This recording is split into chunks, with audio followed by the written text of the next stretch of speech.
Jenjang pendidikan. Jenjang pendidikan merupakan tingkatan dalam pendidikan formal, meliputi pendidikan dasar, SD atau MI, dan SMP atau MTS, pendidikan menengah seperti SMA, SMK, dan MA. Pendidikan tinggi, diploma, sarjana atau S1, magister atau S2, dan dokter S3.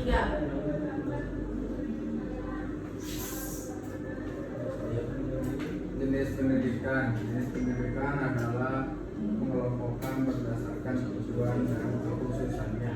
Antara lain, yang pertama ada pendidikan umum, kedua ada pendidikan kejuruan, kemudian ada pendidikan keagamaan, pendidikan akademik, pendidikan profesi, dan pendidikan khusus. Kriteria keberhasilan lembaga pendidikan. Keberhasilan lembaga pendidikan dapat dilihat dari beberapa apabila beberapa indikator, yaitu prestasi akademik seperti nilai siswa yang baik dan tingkat perguruan tinggi, prestasi akademik seperti keberhasilan di bidang olahraga, seni, dan kegiatan lainnya.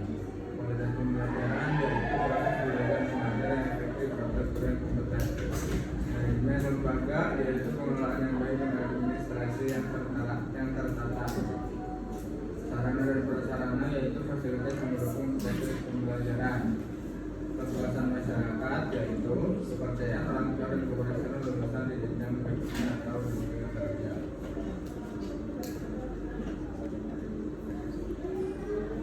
Oke, terima kasih kepada presenter yang telah memaparkan pembelajaran pada hari ini. Selanjutnya yaitu sesi diskusi.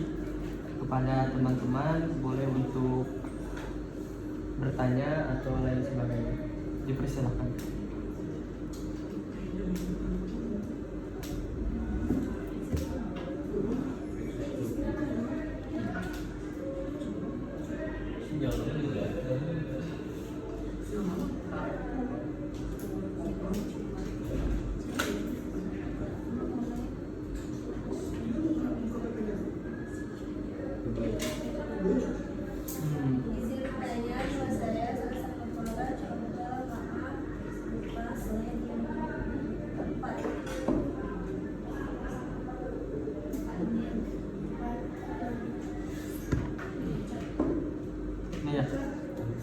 Yang tujuan organisasi lembaga pendidikan sebelum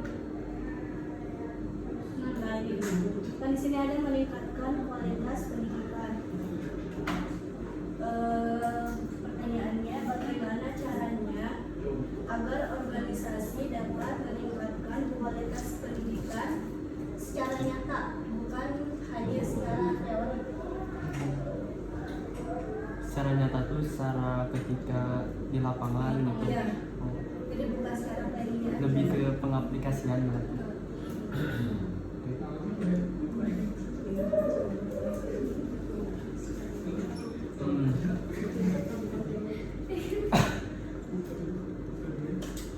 Izin bertanya. Boleh. Coba selain salah satu lagi. Salah satu. Yang satu ya. Ini. Selanjutnya bukan sebelum. Oh. Ini. Terus. Pas. Udah.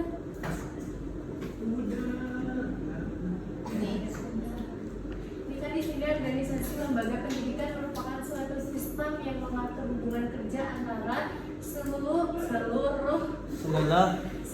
komponen kan. Terus itu termasuk dalam peserta didik. Ya. Nah yang jadi pertanyaannya itu apakah peran OSIS di sekolah itu sangat membantu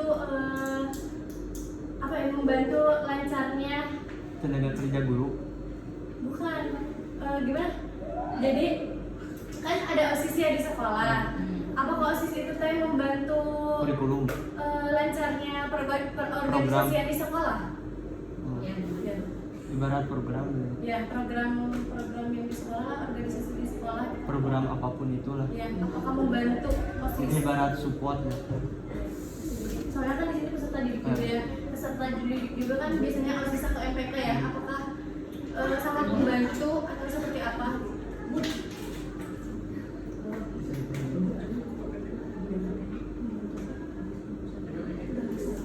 Membantu program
Mungkin dari saya boleh lah ya. Ya apa? Boleh. Kata ibu juga boleh. Boleh nggak Bu? Mungkin kebanyakan kurikulum zaman sekarang itu kayak kita menjawab itu dalam sekolah kayak benar-benar kalau misalnya nggak sesuai dengan apa yang diketahui oleh si guru itu, jadi nggak benar gitu. Contoh lah, setiap ujian ada A, B, C, D gitu kan. Kalau misalnya nggak sesuai dengan guru yang udah benar-benar ditetapkan jawabannya ini, jadi ketika si muridnya itu tidak menjawab sesuai dengan keinginan si guru, ya itu salah gitu. Nah, tanggapan Anda sebagai presenter bagaimana? Karena secara tidak langsung kurikulum yang seperti itu teh kayak enggak mengembangkan potensi yang ada di dalam peserta didik itu gitu.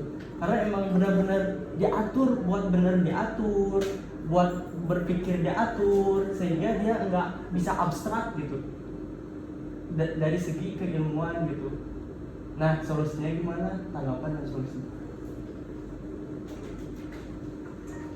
Makan senior biasanya.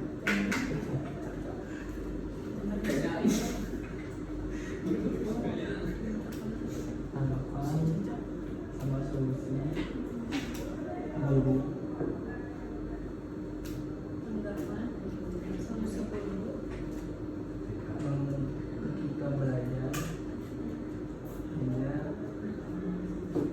memberikan jawaban yang harus sesuai dengan guru itu, bukan dari segi keintelektualan si anak itu.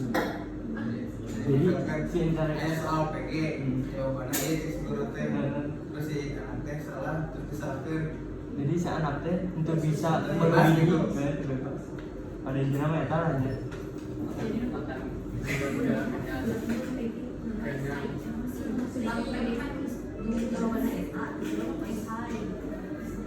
Jadi seakan-akan kurikulum itu bukan untuk mempintarkan tapi membodohkan, karena emang dipola gitu, dipola untuk itu.